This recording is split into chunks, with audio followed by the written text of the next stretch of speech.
Hello students. तो आज का हमारा टॉपिक है प्रोडक्शन ऑफ अल्ट्रासाउंड कि अल्ट्रासाउंड कैसे प्रोड्यूस होती है। Ultrasound waves are produced by the piezoelectric effect. Ultrasound waves जो है वो प्रोड्यूस कैसे होती है? Through piezoelectric effect. तो देखो, ये है हमारे पास,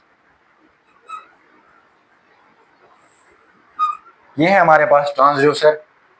ट्रांसड्यूसर पे जब हमने क्या किया, इलेक्ट्रिक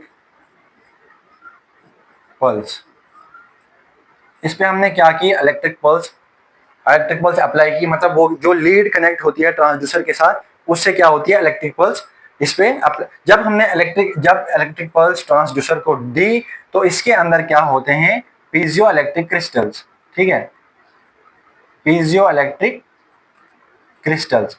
पीजियो इलेक्ट्रिक क्रिस्टल्स क्या होते हैं, उस इलेक्ट्रिक पल्स से क्या होते हैं, वो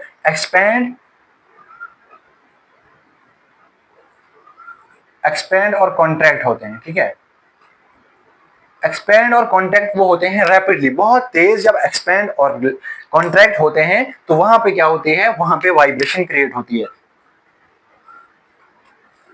जब वहां पे वाइब्रेशन क्रिएट होगी, किसकी मदद से? पहले हमने इलेक्ट्रिक पल्स दी। जब हमने इलेक्ट्रिक पल्स दी उसके बाद उसके अंदर के पीजियो इलेक्ट्रिक क्रिस्टल जो है एक्सपेंड और कॉन्ट्रैक्ट होते हैं, जिसकी मदद से वाइब्रेशन क्रिएट होती है। और वो वाइब्रेशन अब जिस पार्ट की हमने इमेजिंग करनी है, जिस पार्ट की हमने इमेज देनी है, उस पार्ट पे वो वाइब्रेशन क्या करते हैं, उस टिश्यू पे जाके वो vibration in the form of vibration, वो साउंड वेव्स ही होती है लेकिन इन द फॉर्म ऑफ वाइब्रेशन में वो किसी भी टिश्यू में जाती है। हाई फ्रिक्वेंसी साउंड वेव्स होती है वो। जब वो किसी टिश्यू पे गई तो उसने वहां पे क्या हुई, एनर्जी एब्जॉर्ब हुई। तो वहां से क्या हुआ, वहां से जब वो वापस आई, रिफ्लेक्टेड इकोज वहां से वापस आते हैं। और किस पे आते हैं वापस? फिर से उसी ट्रांसड्यूसर पे वो रिफ्लेक्टेड इकोज वापस आए। जब वो रिफ्लेक्टेड इकोज उसी ट्रांसड्यूसर पे वापस आए, पहले हमने क्या दी, इलेक्ट्रिक पल्स, वाइब्रेशन गई अंदर टिश्यू से। वहां से जब वो रिफ्लेक्टेड इकोज वापस आए तो वो कन्वर्ट करता है उसको ट्रांसड्यूसर फिर से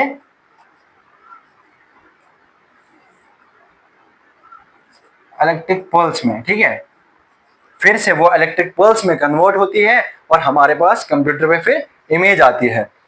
पहले इलेक्ट्रिक पल्स दी हमने ट्रांसड्यूसर पे, ठीक है, वहां पे क्रिस्टल्स थे। कौन से क्रिस्टल्स? Piezo electric crystals. वो क्या हो रहे हैं, एक्सपेंड और कॉन्ट्रैक्ट हो रहे हैं रैपिडली। जब कोई चीज रैपिडली, वहां पे वाइब्रेशन क्रिएट हुई। जब वाइब्रेशन वहां पे क्रिएट हुई तो वो क्या करती है, वो वाइब्रेशन किसी टिश्यूज पे जाके, जिसकी हमने इमेजिंग करनी है, वहां पे एनर्जी अब्सॉर्ब करती है, जिसकी मदद से फिर वहां से हमें रिफ्लेक्टेड इकोज वापस आते हैं, रिटर्न आते हैं किस पे, ट्रांसड्यूसर पे। फिर ट्रांसड्यूसर पे जब आए तो वो उसको और कन्वर्ट करता है इलेक्ट्रिकल पल्स में। फिर वहां से हमारे पास क्या आती है, कंप्यूटर पे इमेज आती है। तो ये था इन शॉर्ट। अब देखते हैं इसका प्रिंसिपल क्या है। Certain crystals such as lead zirconate titanate produce mechanical vibration when an electric voltage is applied to them.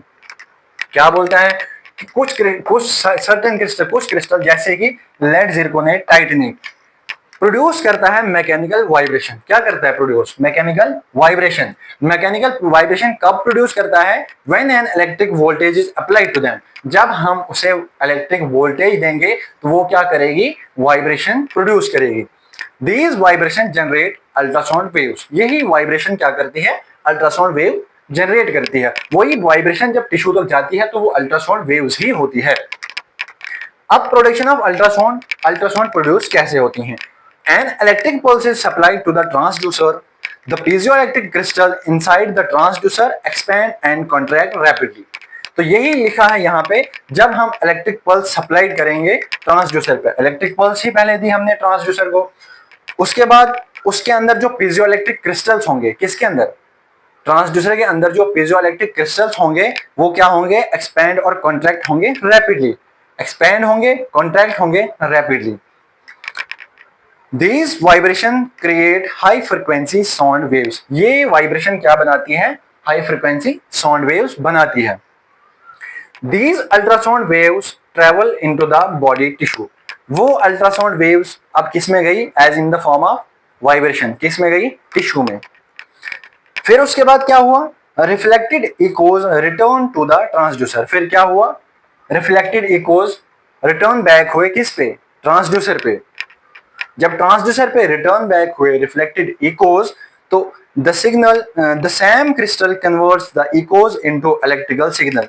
Sam crystal, the Sam crystal means Sam वही पीजो इलेक्ट्रिक क्रिस्टल, वो क्या करते हैं, जो ट्रांसड्यूसर के अंदर होते हैं, वो जब रिफ्लेक्टेड इकोज आए तो वो फिर से उनको किसमें कन्वर्ट करता है, इलेक्ट्रिकल सिग्नल में। जब इलेक्ट्रिकल सिग्नल में उसने कन्वर्ट किया तो उसके बाद then the computer process these signals to form an image. उसके बाद क्या हुआ, कंप्यूटर ने प्रोसेस किया उन सारे सिग्नल्स को जो रिटर्न बैक आए, तो उसके बाद हमारे पास फाइनल इमेज आ गई। तो इसमें हमें कितनी फ्रीक्वेंसी देते हैं, 1 to 20 मेगाहर्ट्ज। उसके बाद आता है पीजियो इलेक्ट्रिसिटी। पीजियो इलेक्ट्रिसिटी होता क्या है, देखो पहले इन शॉर्ट में बोलेंगे हम, फिर उसके बाद आपको ये दास्तान सुनाएंगे। पीजियो इलेक्ट्रिसिटी होता क्या है, देखो पीजियो इलेक्ट्रिसिटी एक सर्टेन मटेरियल, एक ऐसी प्रॉपर्टी होती है किसी भी मटेरियल की, अगर हम उस पर क्या करेंगे,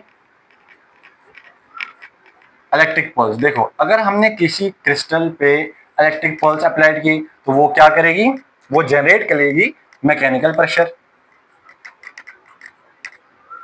ठीक है, मैकेनिकल प्रेशर। अगर हमने किसी क्रिस्टल पे इलेक्ट्रिक पल्स दी तो वो करेगी जनरेट मैकेनिकल प्रेशर। लेकिन अगर हम मैकेनिकल प्रेशर किसी पे अप्लाई करेंगे तो वो जनरेट करेगी इलेक्ट्रिक पल्स। ये कन्वर्सली है। देखो अब इस पे नजर देते हैं।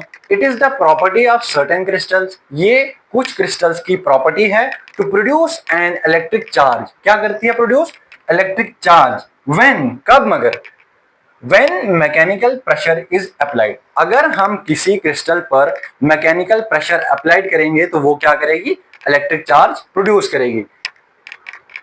कन्वर्सली इसका उल्टा है अब कि when electric field is applied, पहले इलेक्ट्रिक फील्ड जनरेट होती थी, प्रोड्यूस होती थी, लेकिन अगर हम दूसरे हिसाब से देखें कन्वर्सली इसका, कि अगर हम इलेक्ट्रिक फील्ड किसी पे अप्लाई करेंगे तो वो अपनी चेंज करेगा शेप और वो क्या करेगा, वाइब्रेट करेगा। अगर हम किसी पे इलेक्ट्रिक पल्स देंगे किसी क्रिस्टल पर तो वो मैकेनिकल प्रेशर प्रोड्यूस करेगा, लेकिन अगर हम मैकेनिकल प्रेशर पहले किसी पे देंगे तो वो इलेक्ट्रिक पल्स प्रोड्यूस करेगा। ये कन्वर्सली है। तो देखो अब है डायरेक्ट पीजोइलेक्ट्रिक इफेक्ट और इनडायरेक्ट पीजोइलेक्ट्रिक इफेक्ट। अब डायरेक्ट पीजोइलेक्ट्रिक इफेक्ट है क्या, डायरेक्ट पीजोइलेक्ट्रिक इफेक्ट यही है कि देखो